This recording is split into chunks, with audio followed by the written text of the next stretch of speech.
नमस्ते साथियों, कैसे हैं आप लोग। आई होप कि आप लोग बहुत अच्छे होंगे। आज आप सभी के बीच में लेके आया हूँ प्राचीन भारत का इतिहास में जितने भी प्रश्न पूछे गए हैं अभी तक एग्ज़ाम में, खासकर टीचर वाले एग्ज़ाम के लिए बहुत ही ज़्यादा इम्पोर्टेंट है। जो भी टीचर का प्रिपरेशन कर रहे हैं वो अवश्य एक बार इस वीडियो को देख ले। ये एग्ज़ाम में पूछा हुआ प्रश्न है फ्रेंड्स, और यह अधिकतर एनिसेंट हिस्ट्री से पूछा हुआ ही प्रश्न को बार बार पूछा जाता है एग्ज़ाम में। इसीलिए ये प्रश्न की संख्या टोटल 100 प्लस रहने वाली है और बहुत ही प्यारा प्रश्न है फ्रेंड्स। आप लोग ज़रूर इसको देखते चलिएगा साथी। चलिए देखिए, और उसके साथ ही साथ जो भी फ्रेंड इस चैनल पे नए हैं इस चैनल को सब्सक्राइब कर ले और साथ ही साथ अपने फ्रेंड के साथ शेयर भी कर दे, और एक प्यारा सा कमेंट जरूर लिखे कि ये सेशन आपको कैसा लग रहा है, विजुअलाइजेशन आपको क्लियर है या नहीं है, सब कुछ अच्छे से दिख रहा है कि नहीं दिख रहा है, ये भी आप लोग कमेंट करें। और आप लोग कमेंट करके बताओगे तब ना उस चीज़ पे हम लोग और अधिक काम करेंगे और आप लोगों के लिए अच्छी टॉपिक पे वीडियो बना पाऊँगा। और आप लोग कमेंट करके बताइए आपको किस टाइप का वीडियो चाहिए, कैसा वीडियो चाहिए, ये भी कमेंट करके अवश्य बताइए फ्रेंड्स। चलिए आज के पहले प्रश्न की ओर चलते हैं। पहला प्रश्न देखिए क्या लिखा हुआ है। जैन धर्म के अंतिम तीर्थकर महावीर की मृत्यु कहाँ हुई थी। तो महावीर से रिलेटेड है, तो जैन धर्म यहाँ पे अगर पूछा जाएगा तो महावीर की मृत्यु जो हुई थी वो पहले तो सबसे पहले महावीर की मृत्यु कब हुई थी, वो 468 ईसा पूर्व में हुआ था फ्रेंड्स, इतना याद रखिएगा। और कहाँ हुआ था, पावापुरी में हुआ था। आपका आंसर हो जाएगा ऑप्शन डी। बात करते हैं जैन धर्म की फ्रेंड्स, तो जैन धर्म जो है टोटल इसमें 24 तीर्थकर हुए, जो कि अंतिम तीर्थकर महावीर स्वामी थे। तो महावीर स्वामी के बारे में थोड़ी सी चर्चा कर लेते हैं। देखिए महावीर स्वामी के बारे में थोड़ी सी जानकारी ले लेते हैं। तो महावीर स्वामी जो था, तो महावीर स्वामी के जो जन्म हुआ था तो वो हुए थे 540 ईस्वी में इसका जन्म हुआ था। कहाँ पे हुआ था, तो कुंडलग्राम वैशाली में। कहाँ हुआ था, कुंडलग्राम, जो कि अभी वैशाली जिला में है, ठीक ना। और इसका अगर पूछा जाएगा महावीर स्वामी के बचपन का नाम पूछा जाएगा, तो महावीर स्वामी के बचपन का जो नाम था वो वर्धमान था। ये भी आप लोग को रिमेंबर रखना है कि महावीर स्वामी के बचपन का नाम क्या था, वर्धमान था। उसके साथ ही साथ अगर आपको बता दें कि ये मल्ल सरीसृप के राजप्रसाद में महावीर स्वामी का निर्वास हुआ था यहाँ पे। और पूछा जाएगा ये मरे मृत्यु जो हुई थी महावीर स्वामी की, ये किसके निवास पे हुआ था, तो याद रखिएगा उसका नाम था मल्ल राजा जो था ना, मल्ल राज्य के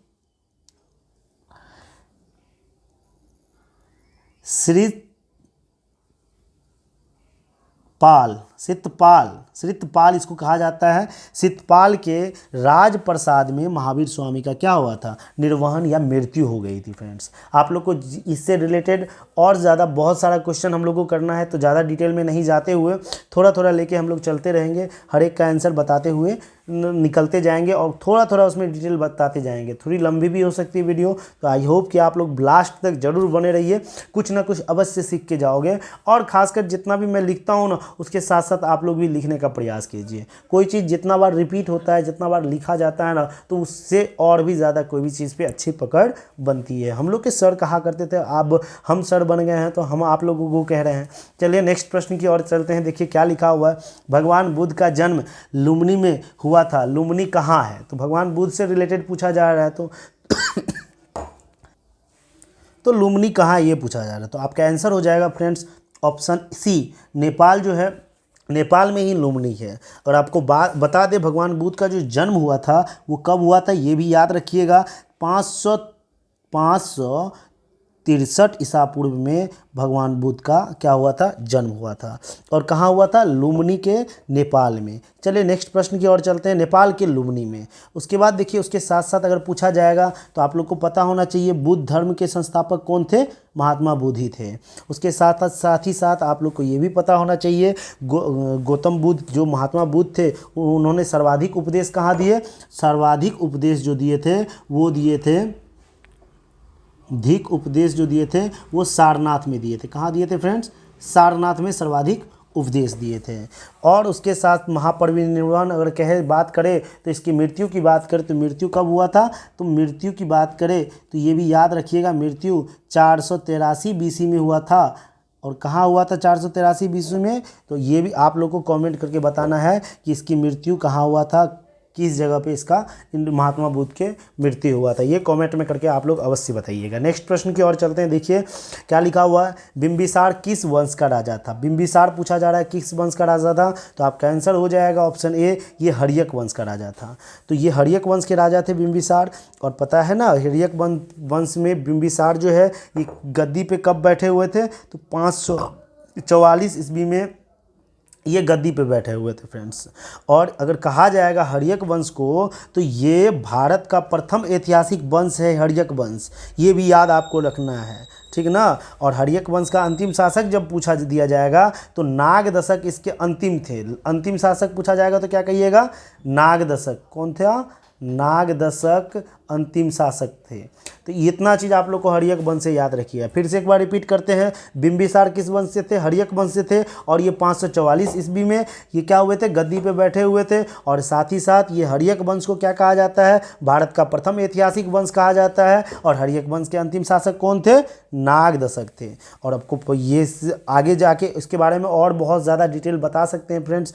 तो टाइम को थोड़ा देखते हुए बहुत ज़्यादा हम लोग को क्वेश्चन करना है, तो आगे बढ़ते हैं फ्रेंड्स। चलिए क्या लिखा हुआ है, जातक पवित्र ग्रंथ है। जातक किसकी पवित्र ग्रंथ है, तो याद रखिएगा जातक जो है बौद्ध धर्म से रिलेटेड है। अब यहीं पे पूछ देंगे ये जातक में ऐसा क्या है जो आपको याद रखने के लिए आपको इसको बताना ही पड़ेगा। तो जातक तो सब समझता है कि बौद्ध धर्म का पवित्र ग्रंथ है, लेकिन जातक में आखिर क्या है, तो जातक में कथा का प्रदर्शन किया गया है। किसका किया गया फ्रेंड, कथा का प्रदर्शन किया गया है कि बोध सत्व का अवतार मनुष्य के रूप में भी हो सकता है तथा पशुओं के रूप में भी इस जातक में बताया गया है कि जो भी बोध से जुड़े हुए या बोध को मानने वाले इंसान हैं उनका जन्म मनुष्य में भी हो सकता है और पशु में भी हो सकता है। ये जातक में कहा गया है फ्रेंड्स।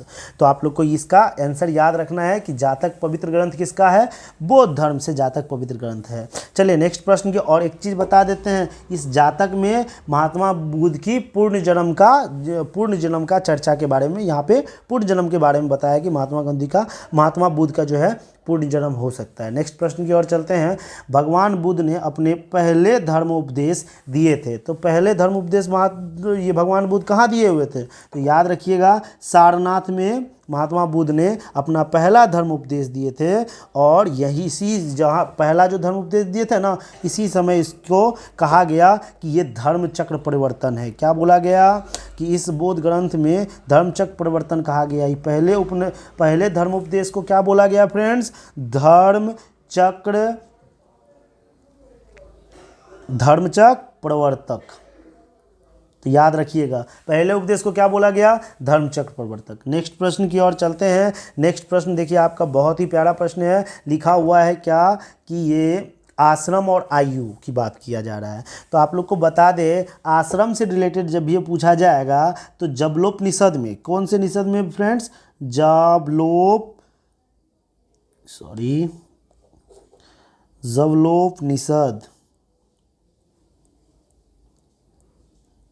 जबलोपनिषद में फ्रेंड्स 4 आश्रम की उल्लेख किया गया है, जिसमें 4 आश्रम कौन कौन, ब्रह्मचर्य, गृहस्थ, वानप्रस्थ और सन्यासी। तो उसको मिलाने के लिए कह रहा है, तो ब्रह्मप्रस्थ का जो हो जाएगा वो जन्म से 25 वर्ष तक ब्रह्मचर्य का आश्रम, और गृहस्थ अगर पूछा जाएगा तो 25 से 50 वर्ष तक गृहस्थ फ्रेंड्स। और वानप्रस्थ की बात करें तो वानप्रस्थ जो है 50 से 75 वर्ष वानप्रस्थ को कहा जाता है। और सन्यास अगर बनना चाहते हैं तो 75 से 100 वर्ष। ये 4 आश्रम का आयु को निर्धारित करता है। तो आपका फ्रेंड्स आंसर हो जाएगा 1, 2, 3, 4। तो आपका आंसर हो जाएगा ऑप्शन डी। चलिए नेक्स्ट प्रश्न की ओर चलते हैं। क्या लिखा हुआ है, हड़प्पा स्थल किस नदी के तट पर अवस्थित है। तो हड़प्पा स्थल के बारे में पूछ रहा है, तो हड़प्पा स्थल किस नदी के तट पे है, तो आपका आंसर हो जाएगा ऑप्शन डी, रावी नदी के तट पे है। द हड़प्पा स्थल की बात करते हैं तो हड़प्पा स्थल मोंटोगरी जिला में अवस्थित है। सुन के लिखने में थोड़ा सा प्रॉब्लम हो रहा है, तो थोड़ा सा सुन के ही लिखने में थोड़ा सा टाइम भी लग रहा है, इसीलिए सुन के ध्यान से सुनिएगा। क्या लिखा हुआ है, हड़प्पा पहले सबसे पहले स्थल लिखा हुआ है। तो हड़प्पा स्थल आप लोग को फ्रेंड्स पूछा जाएगा, हड़प्पा स्थल कहाँ स्थित है, तो मोंटोगरी जिला में स्थित है, जो कि पाकिस्तान के पंजाब प्रांत में है। उसके साथ ही हड़प्पा का खोज अगर पूछा जाएगा तो दयाराम साहनी और माधो स्वरूप वत्स ने कब किया था? 1921 ईस्वी में हड़प्पा सभ्यता का खोज किया था। कब किया था हड़प्पा सभ्यता का? 1921 ईस्वी में। कौन कौन? दयाराम साहनी और माधव स्वरूप वत्स किए थे। और इसके साथ साथ अगर बात बता दें तो हड़प्पा जो थे सिंधु घाटी सभ्यता का सबसे पहला स्थल खोजा गया सभ्यता था। चलिए नेक्स्ट प्रश्न की ओर चलते हैं। नेक्स्ट प्रश्न देखिए क्या लिखा हुआ। अगर सिंधु पूछा जाएगा तो मोहनजोदड़ो सिंधु नदी के किनारे स्थित था। ये याद रखिएगा, मोहनजोदड़ो सिंधु नदी के किनारे स्थित था।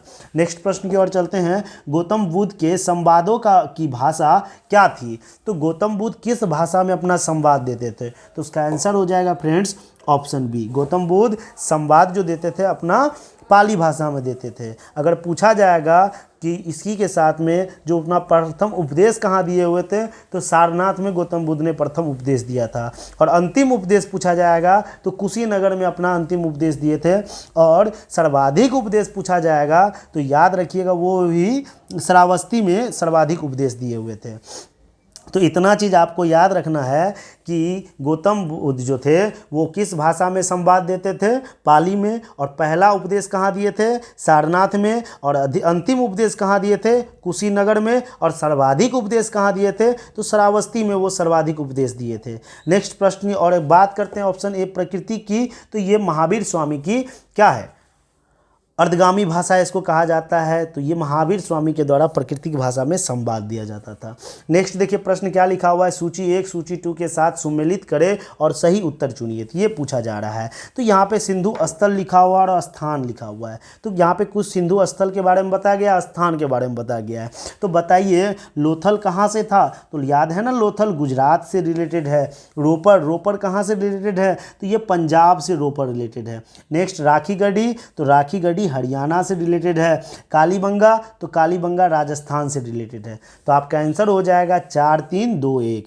4321 आंसर हो जाएगा ऑप्शन बी आपका बिल्कुल सही आंसर होगा। इसी के साथ साथ आप लोग को ये भी पता होना चाहिए कि हड़प्पा सभ्यता का लोथल ही बहुत ज़्यादा कहा जाता है औद्योगिक शहर या बंदरगाह, यहाँ में बंदरगाह भी था लोथल में। तो ये सब भी थोड़ा बहुत याद रखते हुए आप लोग चलिएगा। और ये रोपर की बात करें तो रोपर में मालिक के साथ साथ कुत्ता को भी दफनाया जाता था रोपर में। उसके राखी गढ़ी की बात करें, राखी गढ़ी से भैंस का जीवाश्म प्राप्त हुआ है। तो राखी गढ़ी से किसका प्राप्त हुआ है? भैंस का जीवाश्म। यहाँ कुत्ता और मालिक दोनों को दफनाया जाता है रोपर में। कालीबंगा की बात करें तो जूते हुए खेत कालीबंगा से प्राप्त हुआ है। इतना आप लोगों को याद रखना है। नेक्स्ट प्रश्न की ओर चलते हैं। बहुत ही प्यारा सा प्रश्न है। देखिए नेक्स्ट प्रश्न क्या लिखा हुआ है। निम्नलिखित में से कौन से कथन सही है? सही है ये पूछा जा रहा है फ्रेंड्स। तो देखिए आपका पढ़ा रहा है 1926 ईस्वी पूर्व में सिकंदर ने भारत पर आक्रमण किया था। बिल्कुल सही बात है।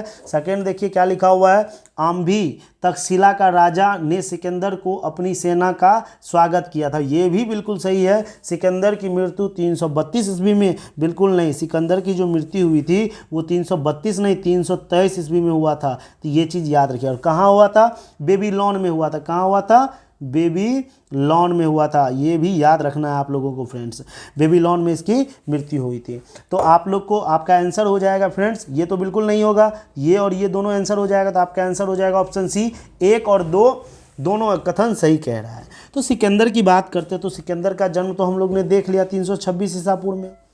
और मृत्यु तो हम लोग ने बता दिया 323 ईस्वी बेबीलोन में हुआ था। उसके साथ साथ सिकंदर सबसे महत्वपूर्ण युद्ध 326 में क्या किया था? पोरस राजा के साथ हुआ था सबसे पहले। 326 में जो है 326 नहीं 356 में सबसे महत्वपूर्ण युद्ध लड़े थे वो सिकंदर पोरस राजाओं के साथ लड़े थे। और अगर बता दें तो सिकंदर की सेना जब व्यास नदी पार करने से इनकार कर दिया था तो उस समय मगध में कौन वंश का शासक था? नंद वंश का शासक था। चलिए नेक्स्ट प्रश्न की ओर चलते हैं। साथ ही साथ एक चीज़ याद रखिएगा। और सिकंदर क्या किए थे कि भारत पर आक्रमण किए थे। उस समय कौन नंद वंश का शासक कौन था? धनानंद था। ये भी याद रखना आपको। चलिए नेक्स्ट प्रश्न की ओर चलते हैं। नेक्स्ट प्रश्न देखिए क्या लिखा हुआ है कि प्राचीन राज्य अवंती की राजधानी थी। तो अवंती की राजधानी कहाँ थी? तो याद रखिएगा, अवंती की राजधानी उज्जैन। प्राचीन राज्य अवंती की राजधानी कहाँ पे? उज्जैन। नेक्स्ट देखिए, एक चीज़ और याद रखिएगा, उत्तरी अवंती की राजधानी, दो टाइप में अवंती, टू भाग में, एक उत्तरी अवंती नॉर्थ, एगो साउथ में हो गया था। तो नॉर्थ में राजधानी कहाँ थी? उज्जैनी। और दक्षिण अवंती की राजधानी कहाँ थी? माहिष्मती थी। इतना याद रखिएगा आप लोग। चलिए नेक्स्ट प्रश्न की ओर चलते हैं। नेक्स्ट प्रश्न देखिए, आपकी बहुत ही खूबसूरत फिर से मिलान करने वाला आ गया है। तो देखिए, सिंधु पूछा जाएगा, क्षेत्र पूछा जा रहा है, पूरा स्थल पूछा जाएगा। तो सिंधु पूछा जा रहा है, तो सिंधु क्या होगा? कोट दजी। याद रखिएगा, कोट दीजी सिंधु से रिलेटेड है। उसके बाद पश्चिम बंगाल जब पूछा जाएगा, तो पश्चिम बंगाल क्या चीज़? सरायखोला। याद रखिए, पश्चिम बंगाल में क्या है? सरायखोला मिला है, पूरा स्थल है। उसके बाद दक्षिण बलूचिस्तान की बात करें तो दक्षिण बलूचिस्तान क्या है? बालाकोट है। दक्षिण बलूचिस्तान बालाकोट है। हरियाणा की बात करें तो हरियाणा क्या है? राखीगढ़ी। हरियाणा में क्या मिला है? राखीगढ़ी। आप लोग को याद रखना है, सिंधु में क्या मिला है? कोटदीजी मिला है। पश्चिम बंगाल में क्या मिला है? सरायखोला मिला है। दक्षिण बलूचिस्तान में क्या मिला है? बालाकोट। दक्षिण बलूचिस्तान में है। हरियाणा पूछा जाएगा तो राखीगढ़ी, हरियाणा में राखीगढ़ी पूरा स्थल मिला है। तो आपका आंसर हो जाएगा ऑप्शन 1 4 2 3। 1 4 2 3, 1 4 2 3 ऑप्शन आपका बिल्कुल सी सही आंसर हो जाएगा। नेक्स्ट प्रश्न की ओर चलते हैं। निम्नलिखित में से कौन जैनियों के, जैन जो धर्म थे, 23वें तीर्थकर थे? ये पूछा जा रहा है। तो 23वें तीर्थकर की बात करें तो आपका आंसर हो जाएगा ऑप्शन सी, पार्श्वनाथ। और पार्श्वनाथ की बात करें, ये पार्श्वनाथ काशी महाजनपद के दार्शनिक शासक अश्वेन के पुत्र थे। किसके थे? अश्वसेन की पुत्र थे।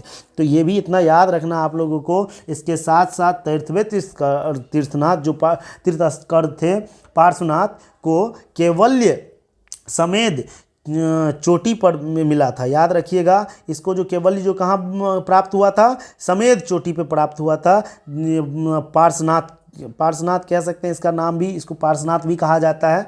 तो इसके 4 सिद्धांत दिए थे पार्श्वनाथ ने। कितने सिद्धांत दिए थे? 4। सत्य, अहिंसा, असत्य और अपरिग्रह। और लास्ट में महावीर के आने के बाद 5वां और जुट गया था, एक लास्ट 5वां कौन जुड़ा था? ब्रह्मचर्य भी जुड़ गया था फ्रेंड्स। इतना चीज़ आप लोग को याद रखिएगा। और जब पार्श्वनाथ की प्रतीक चिन्ह पूछा जाएगा, ऋजुपालिका मतलब सर्प कहा जाएगा।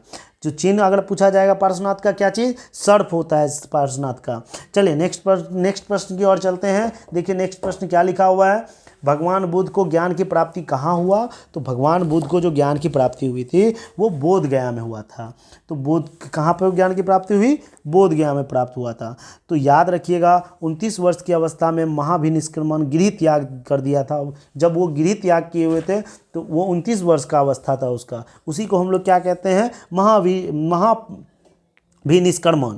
तो इतना चीज़ आप लोग को याद। 35 वर्ष की अवस्था में जब उसको ज्ञान की प्राप्ति हुई तो उसको संबोधन ज्ञान या कैवल्य कहते हैं। नेक्स्ट अगर ये भी पूछा जाएगा, जब वो 80 वर्ष की अवस्था में जब वो मर गए तो उसको महापरिनिर्वाण कहते हैं। इतना चीज़ बौद्ध धर्म से याद रखना है। फिर से एक बार सुन लीजिए, भगवान बुद्ध को ज्ञान की प्राप्ति कहाँ हुई? बोध गया में हुआ। तो अगर ये पूछा जाएगा, उसके साथ साथ वो क्या हुए थे बोध गया में? कैसे? जब वो 29 वर्ष की अवस्था में घर को त्याग दिए थे, जिसको हम लोग क्या कहते थे? महाभिनिष्क्रमण। और वो 35 वर्ष की अवस्था में बोध गया में एक मतलब पीपल के वृक्ष के नीचे इसको ज्ञान की प्राप्ति हुआ था 35 वर्ष की अवस्था में। तो फिर उसके बाद लास्ट अगर पूछा जाएगा कि महात्मा बुद्ध की मृत्यु को क्या कहा जाता है? तो महापरिनिर्वाण कहा जाता है। 80 वर्ष की अवस्था में इसकी क्या हुई थी? मृत्यु हो गई थी। नेक्स्ट प्रश्न देखिए, भारत के पशुपालक एवं कृषि के प्राचीनतम साक्ष्य प्राप्त हुए हैं। तो ये कृषि के प्राचीनतम साक्ष्य कहाँ प्राप्त हुए हैं? मेहरगढ़ से प्राप्त हुए हैं। नेक्स्ट प्रश्न की ओर चलते हैं। उसके साथ साथ एक चीज़ और भी याद रखिएगा, तो मेहरगढ़ कहाँ पे स्थित है? तो दक्षिण बलूचिस्तान में। याद रखिएगा, साउथ बलूचिस्तान में हुआ था। ये चीज़ याद रखिएगा, साउथ बलूचिस्तान में हुआ था, मेहरगढ़ में। इतना चीज़ आप लोग को याद रहना चाहिए फ्रेंड्स। नेक्स्ट प्रश्न की ओर चलते हैं। नेक्स्ट प्रश्न देखिए आपका क्या कह रहा है। भगवान बुद्ध के महापरिनिर्वाण के बाद पहली बौद्ध संगीति हुई थी। तो पहली बौद्ध संगीति कहाँ हुई थी? तो ये राजगीर में हुआ था। उसके साथ साथ आप लोग को ये भी रिमेंबर रखना है कि बुद्ध का परिनिर्वाण अगर पूछा जाएगा, परिनिर्वाण मतलब मर गए थे कब? 483 BC में तो इतना भी ये भी याद रखना है। तो याद रखिए महापरिनिर्वाण कब हुआ था, कहाँ हुआ था, राजगीर में। कब, 483 BC, ये भी याद रखना है इसके साथ साथ। चलिए नेक्स्ट प्रश्न की ओर चलते हैं। गायत्री मंत्र की रचना किसने की थी, तो गायत्री मंत्र का जो रचना है वो किए थे विश्वामित्र जी किए हुए थे। आपका आंसर ऑप्शन डी बिल्कुल सही आंसर हो जाएगा। चलिए नेक्स्ट प्रश्न की ओर चलते हैं। और एक चीज़ याद रखिएगा, गायत्री मंत्र की बात करें तो ये ऋग्वेद के तीसरे मंडल में है, तीसरे मंडल में ऋग्वेद के हैं, ये भी याद रखिएगा। गायत्री मंदिर में किस देवी की पूजा की जाती, किस देवी को समर्पित अगर पूछा जाएगा तो याद रखिए इसमें देवी जो है उसका नाम है सावित्री। सावित्री देवी को ये क्या है, समर्पित है, इतना भी याद रखिएगा। सावित्री प्राणदायी देवी इसको कहा जाता है, सावित्री को, ये भी याद रखना है। चलिए नेक्स्ट प्रश्न और पूछा जाएगा, ऋग्वेद में सबसे महत्वपूर्ण देवता अगर कौन है तो याद रखिएगा इंद्र सबसे महत्वपूर्ण देवता थे। चलिए नेक्स्ट प्रश्न की ओर चलते हैं। क्या लिखा हुआ है, सिंधु घाटी सभ्यता से, सिंधु घाटी सभ्यता से प्राप्त पशुपति सील पर किस जानवर का आकलन नहीं है, तो किस जानवर का आकलन पूछा जा रहा है, नहीं है, तो आपका आंसर हो जाएगा ऑप्शन बी, गाय का आकलन नहीं है, बाकी सब का आकलन है। अगर आपसे पूछा जाएगा कि ये जो सिंधु घाटी सभ्यता में प्राप्त पशुपति सील का जो है वो उसमें कौन कौन अगर जानवर पूछा जाएगा तो याद रखिएगा उसमें दाएं बाएं एवं चरण में दो दो पशु बैठे हुए थे। ये पशु कौन कौन थे, एक हाथी, बाघ, गेंडा, भैंस और हिरण, मतलब ये 5 पशु इसके दो दो करके और एक चरण पे बैठे हुए थे, 2 इधर 2 उधर और एक चरण पे बैठे हुए थे, 5 पशु बैठे हुए थे। नेक्स्ट प्रश्न की ओर चलते हैं। उसके साथ साथ अगर पूछा जाएगा मोहनजोदड़ो, सबसे पहले बात करते हैं सिंधु घाटी सभ्यता में, तो चलिए उसके नेक्स्ट आगे चलते हैं। नेक्स्ट क्वेश्चन पे समय भी बहुत कम है और बहुत सारे प्रश्न भी करना है। तो कह रहा है महाजनपद और राजधानी, अंग पूछा जाएगा तो अंग किस महाजनपद की राजधानी थी, अंग की राजधानी यही पूछा जा रहा है, तो अंग का राजधानी क्या हो जाएगा फ्रेंड्स, चंपा। अंग की राजधानी कहाँ पे, चंपा। काशी की राजधानी कहाँ पे, काशी की राजधानी वाराणसी। कौशल की राजधानी कहाँ पे, कौशल की राजधानी श्रावस्ती। और वत्स की राजधानी कौशाम्बी। तो आपका आंसर हो जाएगा ऑप्शन 2 1 4 3, 2 1 4 3, 2 1 4, ऑप्शन बी बिल्कुल आपका सही आंसर होगा। नेक्स्ट प्रश्न की ओर चलते हैं। ये वेदांग कह रहा है और विषय पूछा जा रहा है, तो कल्प पूछा जाएगा तो कल्प याद रखिएगा यज्ञ का संपादन करता है कल्प। निरुक्त पूछा जाएगा तो निरुक्त हो जाएगा शब्द की व्युत्पत्ति। छंद पूछा जाएगा तो छंद मंत्र है। और शिक्षा पूछा जाएगा तो शुद्ध आचरण। तो इसका सीधा सीधा ही आंसर हो जाएगा 1 2 3 4। तो 1 2 3 4 किसका है, ऑप्शन ए बिल्कुल सही आंसर हो जाएगा। चलिए नेक्स्ट प्रश्न की ओर चलते हैं।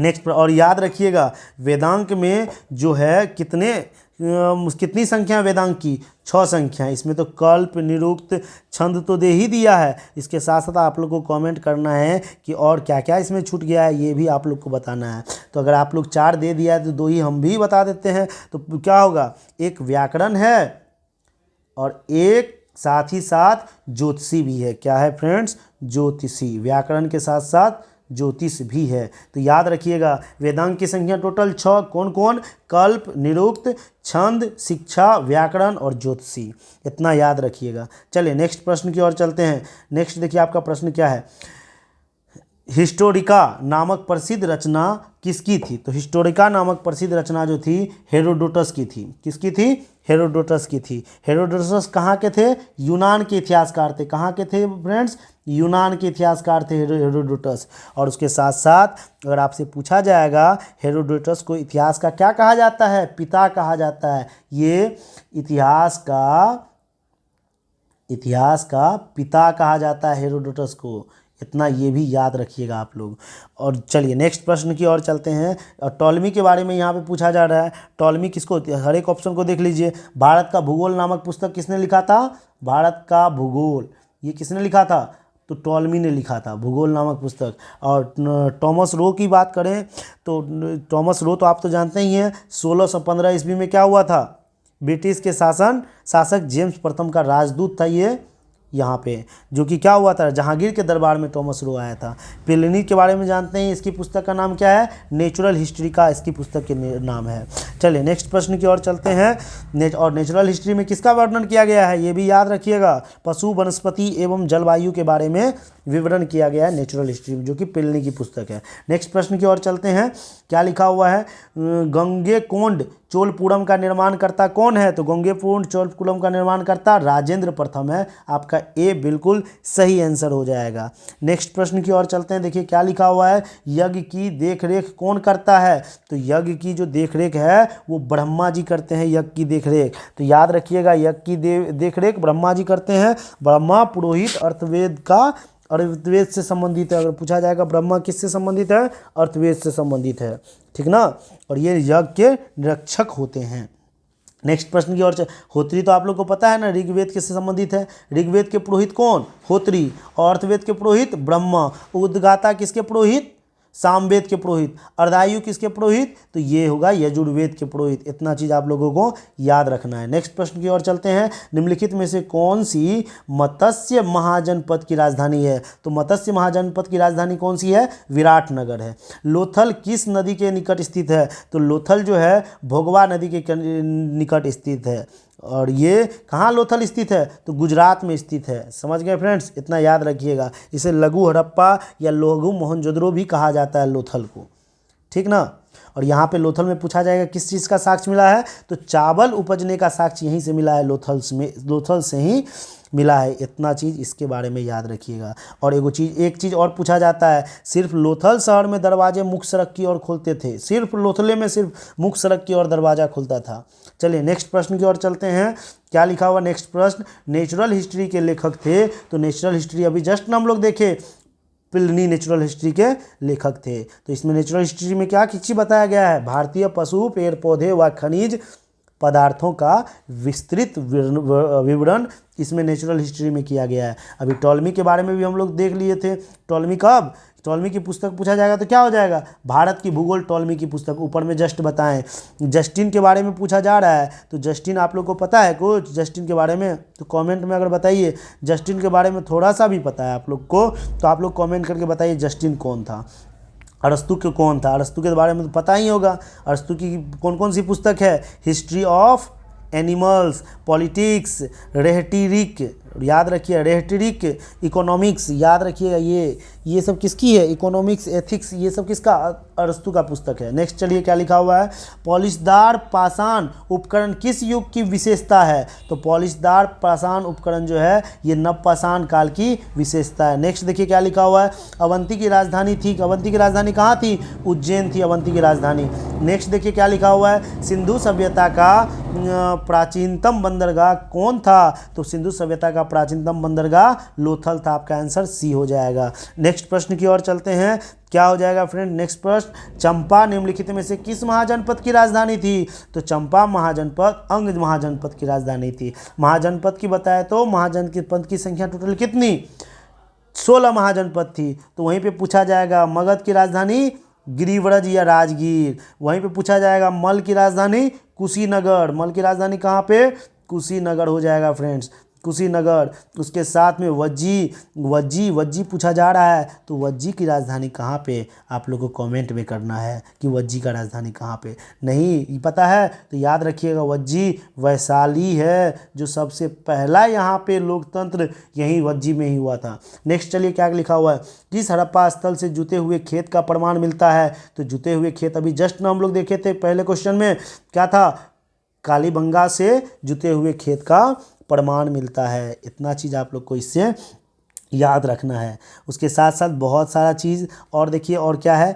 नेक्स्ट प्रश्न की ओर चलते हैं। प्रथम भारतीय पुरापाषाण कालीन कहाँ से प्राप्त हुआ है? तो ये प्राप्त हुए हैं पोलावरम से प्राप्त हुए हैं। नेक्स्ट प्रश्न की ओर चलते हैं। याद रखिएगा ये पाषाण काल इस कलाकृति पूछा जा रहा है, पोलावरम से प्राप्त हुआ है। समझ गया ना। नेक्स्ट प्रश्न की ओर चलते हैं। क्या लिखा हुआ है, नवपाषाण कालीन गड्ढे आवासों के अवशेष कहाँ पाए गए हैं? तो वो पाए गए हैं जम्मू कश्मीर में। गड्ढे आवासों के अवशेष जो पाए गए हैं वो कहाँ पे? जम्मू कश्मीर में। इसको भी याद रखिएगा। कौन सा महाजनपद 6ठी एवं 4ठी शताब्दी ईसा पूर्व के मध्य सबसे शक्तिशाली महाजनपद था? तो आपका आंसर हो जाएगा फ्रेंड्स ऑप्शन डी, मगध सबसे शक्तिशाली महाजनपद था। ठीक ना, इतना चीज़ आप लोग को याद रखना है। नेक्स्ट प्रश्न की ओर चलते हैं। नेक्स्ट प्रश्न देखिए क्या लिखा हुआ है, प्राचीन भारत में जंगलवासी किस नाम से जाने जाते थे? तो जंगलवासी जो है वो निषाद के नाम से जाने जाते थे। ये बहुत VVI प्रश्न है फ्रेंड्स, ये पूछा भी गया है बहुत सारे एग्जाम में। क्या आप लोग को मन लग रहा है कि नहीं लग रहा है? क्वेश्चन बहुत अच्छा दिया है कि नहीं दिया है? ये पूछा गया सारा प्रश्न है फ्रेंड्स, इसीलिए आप लोग क्या कीजिएगा, इस चैनल को सब्सक्राइब कर लीजिएगा। आप लोग कमेंट करके ज़रूर बताइएगा कि और किस चीज़ पे, किस टॉपिक पे आप लोग को वीडियो चाहिए। चलिए नेक्स्ट प्रश्न की ओर चलते हैं। हस्तिनापुर का उत्खनन डैश के मध्य हुआ था? तो टाइम पीरियड पूछा जा रहा था, तो 1950 से 52 के बीच में हस्तिनापुर का उत्खनन हुआ था, ये भी याद रखिएगा। और हस्तिनापुर के उत्खननकर्ता कौन थे? बीबी लाल थे, ये भी याद रखिएगा। कौन थे? बीबी लाल, ये भी याद रखिएगा। हस्तिनापुर का कौन था? बीबी लाल था। चलिए नेक्स्ट प्रश्न की ओर चलते हैं। नेक्स्ट प्रश्न क्या लिखा हुआ, निम्नलिखित में से कौन सी वस्तु हड़प्पा स्थल से प्राप्त नहीं हुआ है, ये पूछा जा रहा है। तो प्राप्त नहीं हुआ है सूती वस्त्र, ये प्राप्त नहीं है, बाकी सब हुआ है। पाटरी बर्तन ये यहाँ से प्राप्त हुआ है, गहने यहाँ से प्राप्त हुए हैं, ताम्र शीशा भी यहाँ से प्राप्त हुए हैं। तो सूती वस्त्र हड़प्पा स्थल से प्राप्त नहीं हुए हैं, याद रखिएगा इतना चीज़। अगर सूती वस्त्र की बात करें तो ये मोहनजोदड़ो से प्राप्त हुआ है। कहाँ से प्राप्त हुआ है? मोहनजोदड़ो से प्राप्त हुआ है। नेक्स्ट प्रश्न की ओर चलते हैं। निम्नलिखित में से कौन बौद्ध धर्म के महान संरक्षक थे? तो बौद्ध धर्म के महान संरक्षक कौन थे? तो याद रखिए, अशोक भी थे, कनिष्क भी थे, हर्षवर्धन भी थे। तीनों के तीनों बौद्ध धर्म के महान संरक्षक थे। आपका आंसर हो जाएगा ऑप्शन 1, 2 और 3। बुद्ध चरित्र के लेखक कौन था? तो बुद्ध चरित्र का लेखक पूछा जा रहा है, तो बुद्ध चरित्र के लेखक कौन थे? तो इसका आंसर हो जाएगा ऑप्शन बी, अश्वघोष बुद्ध चरित्र के लेखक थे। नेक्स्ट प्रश्न की ओर चलते हैं। क्या लिखा, निम्नलिखित में से कौन सैदव संथल पंजाब में है? सैदव स्थल पंजाब में है। तो आपका आंसर हो जाएगा, पंजाब में कौन कौन से स्थल है? तो हड़प्पा भी है, रहमान डेरी भी है, सराय खोला भी है और जलीलपुर भी। ये डी आपका आंसर बिल्कुल सही होगा। ये पंजाब में हड़प्पा, रहमान डेरी, सराय खोला और जालीलपुर, ये सब के सब पंजाब में हैं। चलिए नेक्स्ट प्रश्न की ओर चलते हैं। पाषाण युग में काटने के लिए सामान्यतः प्रयुक्त उपकरण को कहा जाता था? तो कौन सा उपकरण का कहा जाता था? तो उसको कहा जाता था गंडासा, याद रखिएगा। गंडासा कहा जाता था काटने वाली चीज़ को। गड़ासा उसे पढ़ा जाता है, अभी भी हम लोग को देहाती लैंग्वेज में कहते हैं ना, गड़ासा लाओ, गड़ासा लाओ काटेंगे घास वास को। तो ये गड़ासा वहीं से वर्ड आया है, नॉर्मल देखिए। चलिए नेक्स्ट प्रश्न की ओर चलते हैं। गुप्त काल के प्रसिद्ध गणितज्ञ थे? गुप्त काल के प्रसिद्ध गणितज्ञ कौन थे? आर्यभट्ट थे। आपका आंसर बी सही होगा। नेक्स्ट प्रश्न की ओर चलते हैं। यूनानी राजदूत मेगास्थनीज किसके दरबार में भारत आए थे? तो याद रखिएगा, ये चंद्रगुप्त मौर्य के दरबार में मेगास्थनीज आए हुए थे। नेक्स्ट देखिए, निम्नलिखित में से बौद्ध धर्म किसकी हिमायत करता है? तो बौद्ध धर्म जो है वो मध्यम मार्ग का हिमायत करता है, इसको भी याद रखिएगा। नेक्स्ट प्रश्न की ओर चलते हैं। हर्षवर्धन के शासनकाल में सत्ता का केंद्र स्थान कौन सा था? तो सत्ता का केंद्र स्थान जो है वो कन्नौज था। याद रखिएगा, हर्षवर्धन के शासनकाल में सत्ता का केंद्र स्थान कन्नौज। आपका आंसर हो जाएगा ऑप्शन ए। नेक्स्ट देखिए, प्राचीन काल में कलिंग का महान शासक निम्नलिखित में से कौन था? तो आपका आंसर हो जाएगा ऑप्शन सी, खारवेल जो था कलिंग का महान शासक था। नेक्स्ट देखिए क्या लिखा हुआ है। प्राचीन नगर तक्षशिला निम्नलिखित में से किसके बीच स्थित था? तो ये तक्षशिला जो है सिंधु और झेलम नदी के बीच स्थित था, ये भी याद रखिएगा। और तक्षशिला से अगर क्वेश्चन पूछा है तो तक्षशिला नगर संभवतः तक्ष नामक राजा में 7वीं शताब्दी ईसा पूर्व में स्थापित किया था। कौन नाम के राजा से? तक्ष नाम का राजा। कब, कौन से शताब्दी में? 7वीं शताब्दी में ये हुआ था। संभवतः तक्षशिला की स्थापना भी राजा तक्ष द्वारा किया गया था, इतना चीज़ याद रखिएगा। और तक्षशिला भारत का प्राचीनतम विश्वविद्यालय भी है, और जहाँ के यहाँ पे मतलब तक्षशिला के छात्र भी रह चुके थे। चाणक्य, जीवक, चंद्रगुप्त मौर्य, ये सारे के सारे तक्षशिला के ही छात्र थे। चलिए नेक्स्ट प्रश्न की ओर चलते हैं। नेक्स्ट प्रश्न क्या लिखा हुआ है। निम्नलिखित चार वेदों में से किस एक में जादुई माया और वशीकरण का वर्णन है? तो आपका आंसर हो जाएगा ऑप्शन सी, अर्थवेद में जादुई माया और वशीकरण का वर्णन है। नेक्स्ट देखिए, यूनानी स्रोत में अग्रमीज एवं जेंड्रोमीज मगध के किस शासक को कहा जाता है? तो आपका आंसर हो जाएगा ऑप्शन डी, धनानंद को कहा जाता है। नेक्स्ट प्रश्न, आर्यभट्ट एक महान डैश थे। आर्यभट्ट एक महान क्या थे? खगोल शास्त्र एवं गणितज्ञ थे। प्रशासन के क्षेत्र में चोल राजवंश का मुख्य योगदान क्या था? तो याद रखिएगा, एक संगठित स्थानीय स्वशासन में। नेक्स्ट प्रश्न की ओर चलते हैं, एलिफेंटा के में चट्टान काटकर बनाए गए प्रसिद्ध मंदिर निम्न में से संबंधित है? तो प्रसिद्ध मंदिर जो है वो राष्ट्रकूट से संबंधित है। नेक्स्ट प्रश्न की ओर चलते हैं, कौटिल्य के अर्थशास्त्र के अनुसार निम्नलिखित में से कौन राज्य के करों की वसूली के लिए जिम्मेदार था? तो राज्य के करों के वसूली के लिए जिम्मेदार कौन था? समाहर्ता था। नेक्स्ट प्रश्न की ओर चलते हैं, निम्नलिखित में से कौन से ग्रंथ वैदिक साहित्य का हिस्सा नहीं था? तो वैदिक साहित्य का हिस्सा नहीं था, कौन सा नहीं था? आपका आंसर हो जाएगा ऑप्शन डी, वेदांत वैदिक साहित्य का हिस्सा नहीं था। नेक्स्ट देखिए, अशोक के प्रस्तर अभिलेख, याद रखिए प्रशस्ति अभिलेख इसको कहा जाता है। प्रशस्ति अभिलेख डैश के प्रतीक है? तो ये जो प्रतीक है वो किसके प्रतीक है? प्रशासन के प्रतीक है। नेक्स्ट प्रश्न की ओर चलते हैं, देखिए क्या लिखा हुआ है कि सिंधु घाटी की सभ्यता की अधिकतर मुहरे निर्मित है। तो याद रखिए, सिंधु घाटी सभ्यता की अधिकतर मुहरे सेलखड़ी से निर्मित है। नेक्स्ट प्रश्न की ओर चलते हैं, सूती वस्त्र के साक्ष्य प्राप्त हुए हैं। सूती वस्त्र के जो साक्ष्य हैं वो मोहनजोदड़ो से प्राप्त हुए हैं। साम्यवाद सिद्धांत का संबंध किस धर्म से है? तो साम्यवाद सिद्धांत का संबंध जैन धर्म से है। नेक्स्ट चलिए, आयुर्वेद के महान विद्वान चरक किस राजवंश के शासन काल से संबंधित है? तो आपका आंसर हो जाएगा ऑप्शन डी, कुषाण वंश के शासन काल से संबंधित है। नेक्स्ट प्रश्न की ओर चलते हैं, नेक्स्ट प्रश्न क्या कह रहा है, निम्नलिखित में से किस नदी के तट पर हाइडेस्पिस का युद्ध लड़ा गया था? तो आपका आंसर हो जाएगा ऑप्शन डी, झेलम नदी के तट पर हाइडेस्पिस का युद्ध लड़ा गया था। चंद्रगुप्त मौर्य चंद्रगिरी पर्वत श्रवणबेलगोला किस जैन संत के साथ गया था?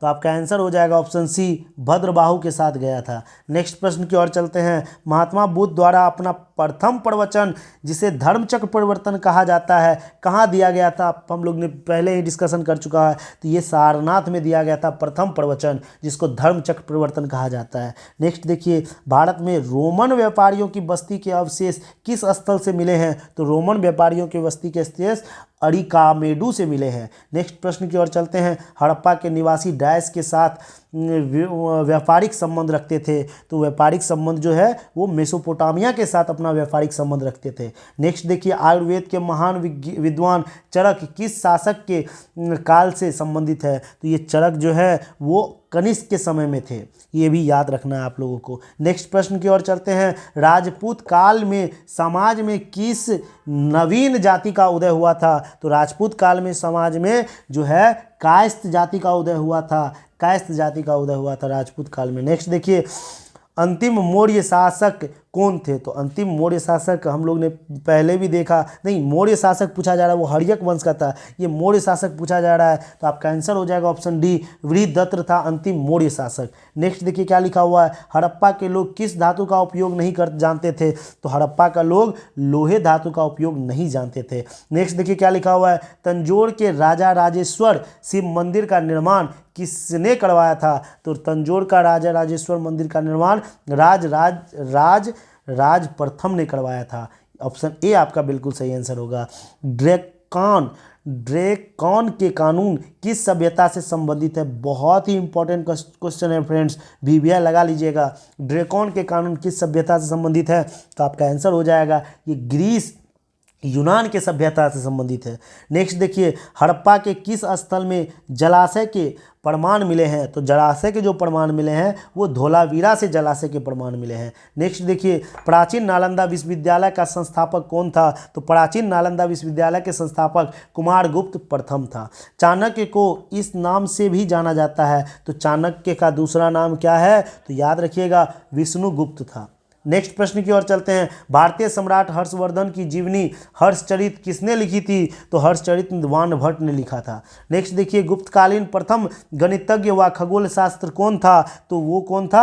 आर्यभट्ट था। नेक्स्ट प्रश्न की ओर चलते हैं, भास्कर की लीलावती, लीलावती किसकी पुस्तक? भास्कर की किस विषय का मानक मूल्य पाठ है, तो आपका आंसर हो जाएगा ये गणित का। लीलावती किसका मानक मूल पाठ है, तो इसमें गणित विषय का मूल पाठ है। चलिए नेक्स्ट चलते हैं। इसमें से किसने पहली बार यह व्याख्या की कि पृथ्वी के अपनी धुरी पर घूमने के कारण प्रतिदिन सूर्योदय एवं सूर्यास्त होता है? किसने बताया पहली बार, तो ये आर्यभट्ट ही बताया हुआ था। आपका ऑप्शन ए बिल्कुल सही आंसर होगा। नेक्स्ट देखिए, अशोक के शिलालेख को सर्वप्रथम 1837 ईस्वी में किसने पढ़ा था, तो आपका आंसर हो जाएगा ऑप्शन ए, जेम्स प्रिंसेप ने पढ़ा था। जो भी फ्रेंड्स को आ रहा है ये आंसर, तो आप लोग कमेंट करके जरूर बताते चलिए। इनमें से कौन सी रचना हर्षवर्धन की नहीं है, तो हर्षवर्धन की जो रचना है, बाकी याद रखिएगा हर्षचरित्र ये वान भट्ट की रचना है। किसकी है, वान भट्ट की रचना है हर्षचरित्र। बाकी नंदानंद, रत्नावली और प्रियदर्शनी ये तीनों के तीनों हर्षवर्धन की रचना है। नहीं पूछा जा रहा है तो आपका आंसर हो जाएगा ऑप्शन ए, हर्षचरित्र। नेक्स्ट चलिए, महावीर का जन्म कब हुआ था, तो महावीर का जन्म हम लोग ने पहला या दूसरा क्वेश्चन में हम लोग ने डिस्कस किया, तो महावीर का जन्म 540 ईसा पूर्व में हुआ था। ये भी याद रखना है। कहाँ हुआ था, कुंडलग्राम वैशाली में हुआ था। और मृत्यु कहाँ हुई, पावापुरी में हुआ। कब हुआ मृत्यु, 468 बीसी में हुआ था। ये भी याद रखिएगा। चलिए नेक्स्ट प्रश्न की ओर चलते हैं। संग्राहित का अर्थ होता है, क्या होता है संग्राहित का अर्थ, तो याद रखिए ये कोषाध्यक्ष होता है संग्राहित का अर्थ। नेक्स्ट प्रश्न की ओर चलते हैं। तो उस नेक्स्ट प्रश्न क्या लिखा हुआ है, मोलकार का ये कोषाध्यक्ष था संग्राहित। चलिए नेक्स्ट, रुद्रदामन से संबंधित कौन सा अभिलेख है, तो रुद्रदामन से संबंधित जो है ये जूनागढ़ अभिलेख है। जूनागढ़ अभिलेख किससे संबंधित है, रुद्रदामन से संबंधित है। नेक्स्ट प्रश्न की ओर चलते हैं। एहोल अगर पूछा जाएगा तो रवि कीर्तियान इसके कीर्ति लेखक थे, समझ गए। प्रयाग परिस्थिति पूछा जाएगा, हरिसेन इसकी रचयिता थे। तो याद रखिए रवि कीर्तियान, एहोल। रवि कार्तिक ये कौन हो गया, ये एहोल हो गया। और हरिसेन इसके रचयिता थे, प्रयाग परिस्थिति के हरिसेन रचयिता थे। नेक्स्ट प्रश्न की ओर चलते हैं। नेक्स्ट देखिए क्या लिखा हुआ है कि चतुर्थ बोध संगीति किसके शासनकाल में हुआ था। चतुर्थ बोध संगीति पूछा जा रहा है, तो ये कनिष्क के शासनकाल में हुआ था। नेक्स्ट प्रश्न की ओर चलते हैं। याद रखिएगा चतुर्थ बोध संगीति में अध्यक्ष और उपाध्यक्ष पूछा जाता है। तो अध्यक्ष अगर पूछा जाएगा तो याद रखिएगा ये था अध्यक्ष विश्वामित्र था। कौन था, सॉरी विसुमित्र, याद रखिएगा विश्वामित्र या विसुमित्र इसको कहा जाता है। तो उपाध्यक्ष पूछा जाएगा तो याद रखिएगा अश्वघोष, कोई प्रॉब्लम नहीं। चलिए नेक्स्ट, जैन धर्म के 23वें तीर्थकर कौन थे, तो जैन धर्म के जो 23वें तीर्थकर थे वो कौन थे, तो आपका आंसर हो जाएगा ऑप्शन डी, पार्श्वनाथ थे। नेक्स्ट प्रश्न की ओर चलते हैं। निम्नलिखित में से कौन तीसरे जैन तीर्थकर थे, तो आपका आंसर हो जाएगा ऑप्शन सी, संभवनाथ। नेक्स्ट चलते हैं। कनिष्क के शासनकाल में बौद्ध संगीति का आयोजन डैश में हुआ था, तो आपका आंसर हो जाएगा ऑप्शन डी, कश्मीर में हुआ था। नेक्स्ट प्रश्न की ओर चलते हैं। कारकोट राजवंश का संबंध निम्नलिखित में से किसके इतिहास से था, तो कारकोट राजवंश का संबंध जो था ये जम्मू कश्मीर के इतिहास से था। नेक्स्ट प्रश्न की ओर चलते हैं। निम्नलिखित में से कौन मानव जीवन के सभी दुखों के नाश के लिए अष्टांगनी मार्ग की सलाह देते हैं, तो आपका आंसर हो जाएगा option C, Gautam Buddha. Next चलिए, निम्नलिखित गुप्त शासकों में से किसने अश्वमेध यज्ञ संपादित किया था, तो आपका आंसर हो जाएगा ऑप्शन बी, समुद्रगुप्त ने। विक्रम संवत किस गुप्त शासक ने आरंभ किया था, तो आपका आंसर हो जाएगा ऑप्शन सी, चंद्रगुप्त ने आरंभ किया था। नेक्स्ट पर निम्नलिखित में से कनिष्क की राजधानी कौन थी, तो निम्नलिखित में से कनिष्क की जो राजधानी थी वो पुरुषपुर ये मतलब पेशावर था। नेक्स्ट चलती है। निम्नलिखित किस स्थल पर स्थित स्तूप अवशेष से अशोक की प्रस्तर पर अद्भुत प्रतिमा प्राप्त हुई है जिस पर उसका नाम उत्कीर्ण है, तो याद रखिएगा इसका आंसर हो जाएगा ऑप्शन ए, कंगनहली पे जो है कंगनहली स्तूप अवशेष से अशोक की प्रस्तर पर अद्भुत प्रतिमा प्राप्त हुआ है जिस पर उसका उत्कीर्ण उल्लेख है। नेक्स्ट प्रश्न की ओर चलते हैं। देखिए बहुत लास्ट ही प्रश्न है, कुछ ज़्यादा नहीं, बस 4-5 प्रश्न और भी बचा हुआ है। चलिए नेक्स्ट देखिए। निम्नलिखित में से मगध साम्राज्य का कौन सा शहर गंगा सोन गंडक के संगम पर बसा है, तो गंगा सोम संकट के गंडक पर बसा है कौन, पाटलिपुत्रा शहर।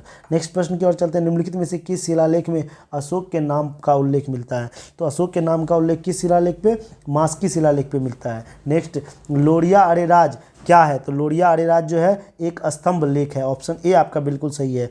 हर्यक वंश के साम्राज्य की राजधानी थी, सॉरी, हर्षवर्धन के साम्राज्य की राजधानी क्या थी? तो हर्षवर्धन के साम्राज्य की राजधानी कन्नौज। नेक्स्ट प्रश्न की ओर चलते हैं। किस मौर्य स्तंभ के शीर्ष पर एक विशाल हाथी स्थापित है? तो आपका आंसर हो जाएगा ऑप्शन सी, संकिसा स्तंभ। याद रखिएगा, संकिसा स्तंभ पे एक विशाल हाथी स्थापित है, बहुत ही ज़्यादा इंपॉर्टेंट है, याद रखिएगा संकिसा स्तंभ। चलिए नेक्स्ट प्रश्न की ओर चलते हैं। सांची स्तूप मूल रूप से किस मौर्य शासन ने बनवाया था? तो सांची स्तूप जो है ये अशोक ने बनवाया था। नेक्स्ट, कौन सी चीनी यात्री चंद्रगुप्त द्वितीय के समय में आया था? तो चंद्रगुप्त द्वितीय के समय में फाहियान आया था। आपका आंसर ऑप्शन डी हो जाएगा। निम्नलिखित में से कौन मुद्रा राक्षस का रचनाकार है? तो मुद्रा राक्षस का रचनाकार कौन है? विशाख दत्त है। आपका आंसर बी हो जाएगा। जैन धर्म का 23वें तीर्थंकर कौन थे? तो जैन धर्म के 30वें तीर्थंकर पार्श्वनाथ थे। नेक्स्ट प्रश्न की, बौद्ध धर्म में उपदेश देने हेतु किस भाषा का प्रयोग किया जाता था? तो उपदेश देने हेतु पाली भाषा का प्रयोग किया जाता था। नेक्स्ट प्रश्न की ओर चलते हैं। राजा भोज निम्नलिखित में से किस राजवंश से संबंधित थे? तो राजा भोज जो था वो परमार राजवंश से संबंधित है। चलिए नेक्स्ट प्रश्न की ओर चलते हैं। क्या लिखा हुआ है? स्वर्ण भूमि का वह राजा कौन था जिसने नालंदा में एक बौद्ध विहार की स्थापना की तथा उसके रख रखाव हेतु अपने दूत द्वारा देवपाल से 5 गांव दान में देने के लिए प्रार्थना किया? बहुत ही ज़्यादा इंपॉर्टेंट क्वेश्चन है, वीवीआई लगा लीजिए सबसे पहले। तो आपका ये आंसर हो जाएगा ऑप्शन सी, बालपुत्र देव जो थे उस समय के स्वर्ण भूमि के राजा थे जिन्होंने नालंदा में एक बौद्ध विहार की स्थापना की और साथ ही साथ उसके रख रखाव के लिए अपने दूत उसका नाम था देवपाल, उसको 5 गांव दान में दे दिया था। क्या नाम था उसका? बालपुत्र देव। नेक्स्ट प्रश्न की ओर चलते हैं। देखिए क्या लिखा हुआ है। मणि मेखले किस भाषा का महाकाव्य है? तो मणि मेखला पूछा जा रहा है किस भाषा का महाकाव्य है? वो तमिल भाषा का महाकाव्य है। नेक्स्ट प्रश्न की ओर चलते हैं।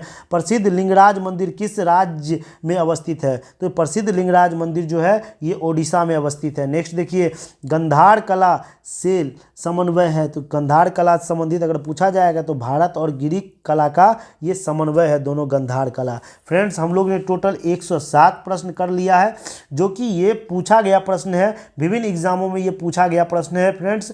मतलब किसका? एनिसेंट हिस्ट्री का पूछा गया, ये विभिन्न एग्जामों में प्रश्न है फ्रेंड्स। तो आप लोग जो भी लास्ट तक इस वीडियो को देखे हैं, एक प्यारा सा लाइक और एक छोटा सा प्यारा सा क्यूट सा एक कमेंट कर दीजिए, जो कि हम लोग को हम सभी टीम को, जो भी मेरे टीम में वर्क करना है उसको मोटिवेशन मिल सके और आपके लिए अच्छे से वीडियो आप लोग के पास लाया जा सके। हो सकता है तो कुछ समय के बाद हर एक सेक्शन का, जैसे बीपीएससी, दरोगा, बिहार पुलिस, हर एक चीज़ का प्रीवियस ईयर का सेट आप लोग के बीच जरूर जल्द ही लाने वाले हैं। सबसे पहले बीपीएससी प्रीवियस ईयर का सेट आप लोग को अतिशीघ्र मिलेगा फ्रेंड्स। चलिए जो भी फ्रेंड्स इस चैनल पर नए हैं एक बार प्रेम से लाइक कर दीजिए और फ्रेंडों के साथ एक बार शेयर कर दीजिए। क्या पता आप ही के तरह कोई फ्रेंड्स कोई बहुत सारे एग्ज़ाम दिए होंगे लेकिन उसको ये पता नहीं कि एग्ज़ाम में पूछा कैसा कैसा क्वेश्चन जाता है, इसीलिए आप लोग उनको भी शेयर कर दीजिएगा। फिर मिलते हैं नेक्स्ट वीडियो में। जय हिंद, जय भारत।